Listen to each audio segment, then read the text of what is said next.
একাত্তরের চিঠি মুক্তিযুদ্ধকালে লিখিত চিঠির সংকলন গ্রন্থ।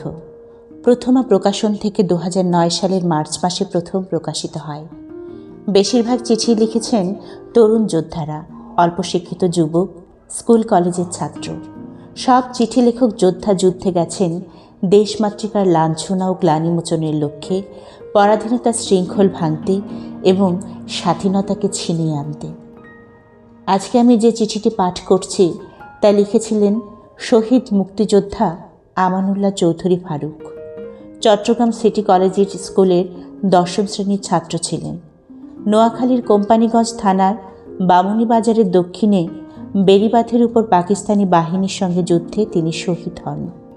এই যুদ্ধে আরও 4 মুক্তিযোদ্ধা শহীদ হন। চিঠিটি তার মৃত্যুর কদিন আগে লেখা। চিঠি প্রাপক বাবা হাশিমুল্লাহ চৌধুরী, ঠিকানা অমরনগর মিয়াবাড়ি, বেগমগঞ্জ, নোয়াখালী। তারিখ 23/5/1971। জনাব বাবাজান, আজ আমি চলে যাচ্ছি।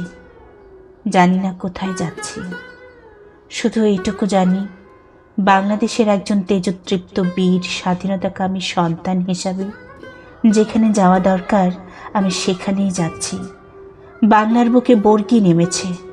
বাংলার নিরীহ জনতার উপর নরপিশাচ রক্তপিপাসু পাক সৈন্যরা যে অকথ্য বর্বর অত্যাচার আর পৈশাচিক হত্যালীলা চালাচ্ছে তা জানা সত্ত্বেও আমি বিগত 1 মাস 25 দিন যাবৎ ঘরের মধ্যে বিলাস ব্যসনে মত্ত থেকে যে ক্ষমাহীন অপরাধ করেছি, আজ সেই অপরাধের প্রায়শ্চিত্ত করার জন্য যাত্রা শুরু করলাম। সমগ্র বাঙালি যেন আমায় ক্ষমা করতে পারেন। আপনি হয়তো দুঃখ পাবেন, দুঃখ পাওয়ারই কথা। যে সন্তানকে দীর্ঘ 16 বছর ধরে তিল তিল করে হাতে কলমে মানুষ করেছেন, যে ছেলে আপনার বুকে বারবার শনি কৃপাণের আঘাত এনেছে, যে ছেলে আপনাকে এতটুকু শান্তি দিতে পারেনি, অথচ আপনি আপনার সেই অবাধ্য দামাল ছেলেকে বারংবার ক্ষমাসুন্দর দৃষ্টিতে দেখেছেন, যার সমস্ত অপরাধ আপনি সীমাহীন মহানুভবতার সঙ্গে ক্ষমা করেছেন। আপনি আমাকে ক্ষমা করেছেন সম্ভবত একটিমাত্র কারণে যে আপনার বুকে পুত্র বাৎসল্যের রয়েছে প্রবল আকর্ষণ। আজ যদি আপনার সেই জ্যেষ্ঠ পুত্র ফারুক স্বেচ্ছায় যুদ্ধের ময়দানে অন্যায়ের বিরুদ্ধে ন্যায়ের পক্ষে যুদ্ধে মৃত্যুকে আলিঙ্গন করে, তাহলে আপনি কি দুঃখ পাবেন বাবা?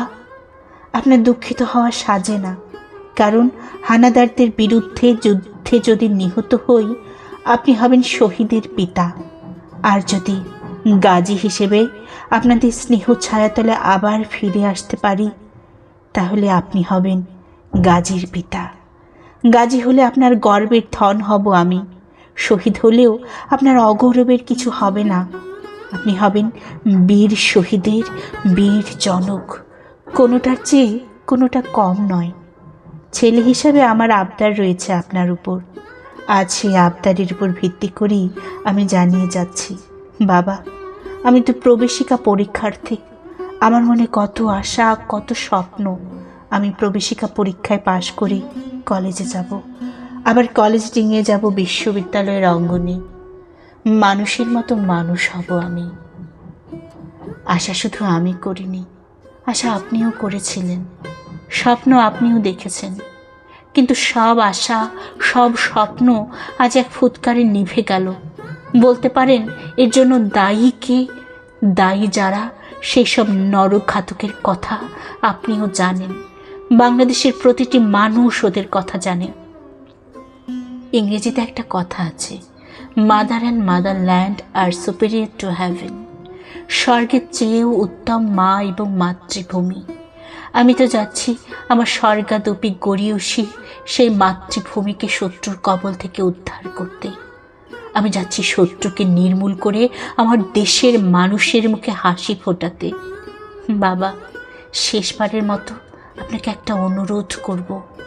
সর্বশক্তিমান আল্লাহর নিকট সব সময় দোয়া করবেন আমি যেন গাজী হয়ে ফিরতে পারি।